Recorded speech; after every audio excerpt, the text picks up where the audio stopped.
রহিমা, আচ্ছা ওই গত রাতে রাত 2:30টার সময় আনুমানিক না ঘটনা ঘটে? কি ঘটনা ঘটছে একটু বলেন তো।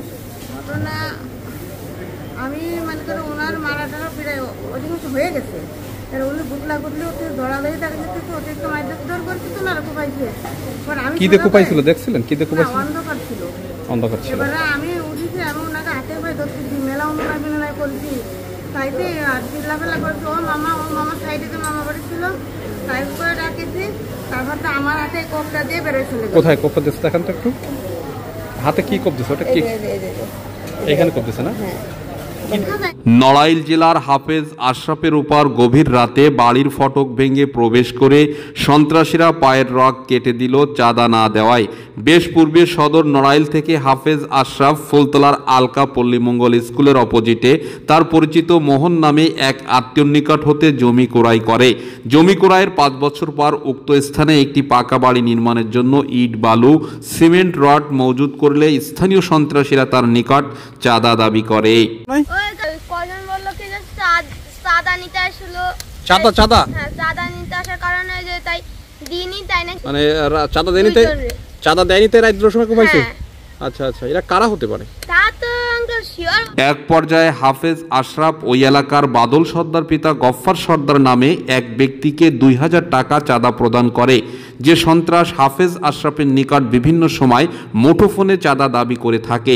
সর্বশেষ গত 2 দিন পূর্বে রাত আনুমানিক 2:30 দিকে 4-5 জনের একটি দল হাফেজ আশরাফের উক্ত নির্মিত বাড়ির প্রাচীরের সম্মুখের ফটক ভেঙে ঘরে প্রবেশ করে হাফেজ আশরাফকে গুরুতর জখম করে। যে ছোট ঘর নির্মাণ করে হাফেজ আশরাফ উক্ত স্থানে বাড়ি নির্মাণের জন্য বসবাস করা শুরু করেছিল। আমি রাত 12টার সময় ঘুমাইছি, রাত 2:30 বাজে। তখন এসে আমার দরজা খুলে ফেলেছে, সহজ করে খুলে এবার আবারও বলতেছি কি, এবার এসে তোর কাছে কি আছে দে, একটা কথা হবে না, কি আছে দে বলে আমার মুখ চেপে দিয়েছে। এরকম ভাবে মুখ চেপে দিয়েছে, আমি 3 জনের মুখ চেপে দিয়েছে। সংখ্যায় কতজন ছিল? সংখ্যায় 5-6 জন, 5 জন হবে। 5 জন। তারপরে কি বললো? মুখ চেপে ধরে এবার আমি কিছু, আমার কাছে কিছু নাই। এখন যেহেতু আমার যে টাকা ছিল আমি কন্ট্রাক্টরে দিয়ে দিছি, আর সুন্দর পর আমি লজ কিনে দিয়েছি।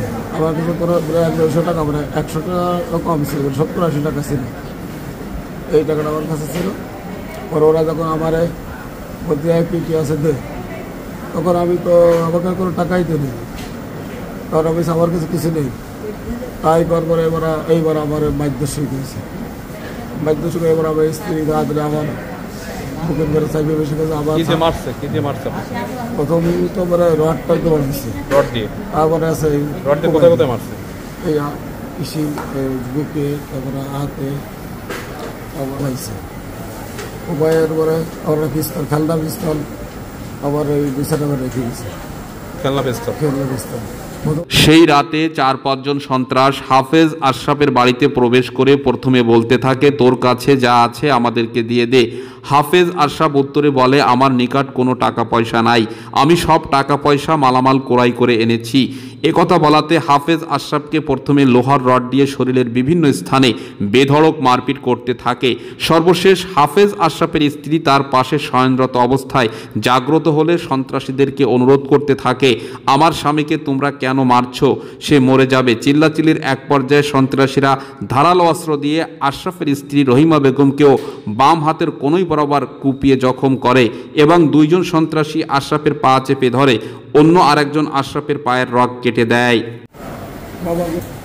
আমি বসে তলে বসে তলে আবার কাটার পরে আবার এই পায়ে দিচ্ছে কোপ, ডাইন পায়ে কোপ দিচ্ছে, ডান পায়ে কোপাইছে। কোপ দিলে আবার এই তো কিরা করে আছে, তোমরা আমার স্বামীরে মেরে ফেলে, তোমরা আমার স্বামীরে বাঁচাও, আমাকে তো বাঁচাও।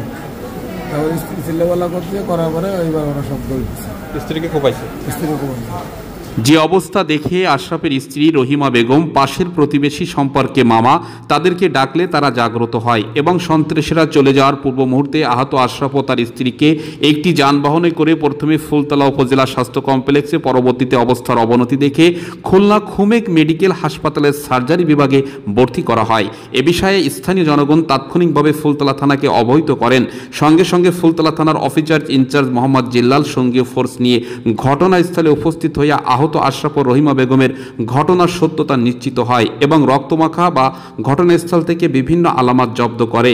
আশরাফের শয়নকক্ষে পড়ে থাকা একটি খেলনা পিস্তলও জব্দ করে পুলিশ। আমার নাম হাফেজ মোহাম্মদ আশরাফুল আলম। আমি গত রমজানে যখন পাঁচলি করি তখন ওই বাদল আমার কাছে টাকা চাইছে, তারপর আমি টাকা দিছি।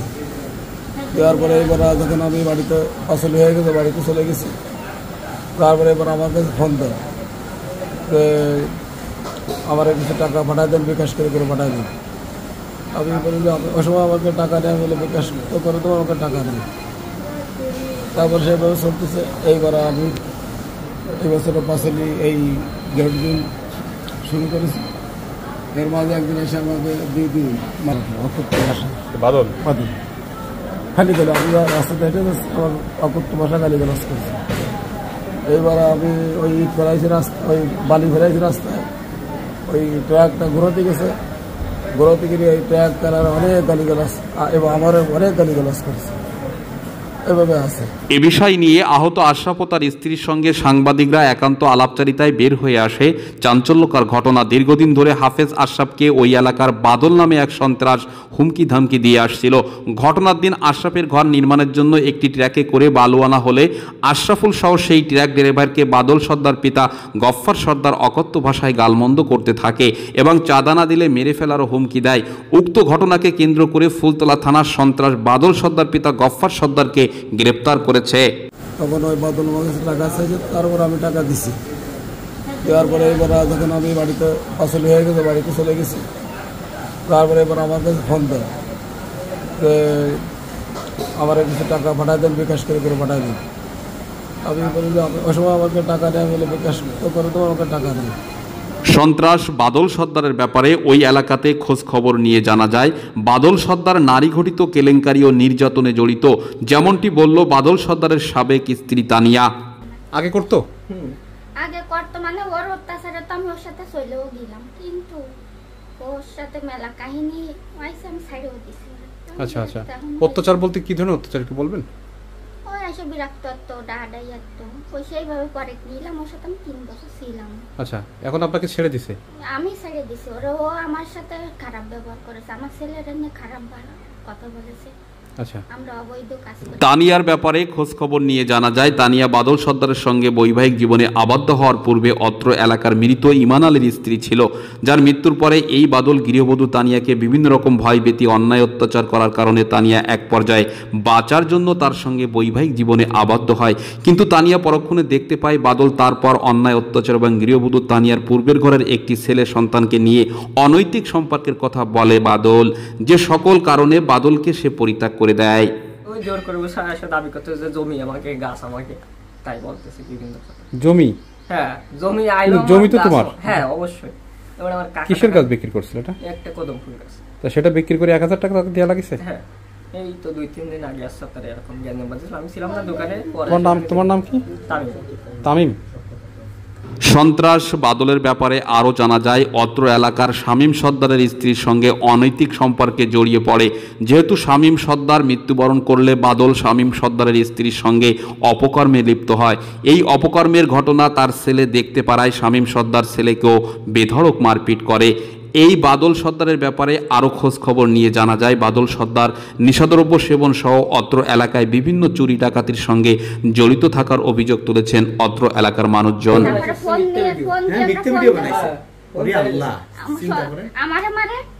তুই শিকার যা তোর মুখ দিয়ে, যে তুই তোর মার সাথে ইয়ারিস, আমারে মারে কয় কি তুই শিকার যা, নাই তো যত সময় না কবি সাথে সময় তোর মারে মারবো। ওরা কয় যত, আমারে কয় যত সময় তুই না কবি যত সময় তোর সোয়ালে মারবো। বোঝাতে চাই যে তুমি তোমার মার সঙ্গে অবৈধতা করছো। এটা কি সম্ভব কোনোদিন? তা ওরে বিশ্বাস করার কোনো কায়দা নেই। ফোন দেবো, সে ফোনও কাটে নিয়ে গেছে, জোর করবো গলায়। সন্ত্রাস বাদলের সঙ্গে মাসুদ ওরফে কালা মাসুদ তার সহযোগী হিসেবে কাজ করে থাকে। ফুলতলা থানা বাদল সর্দার পিতা গফফার সর্দারকে গ্রেপ্তার করলেও আহত হাফেজ আশরাফ এখন পর্যন্ত বাদী হয়ে কোনো মামলা করেছে কিনা সে ব্যাপারে খোঁজ খবর পাওয়া যায় না।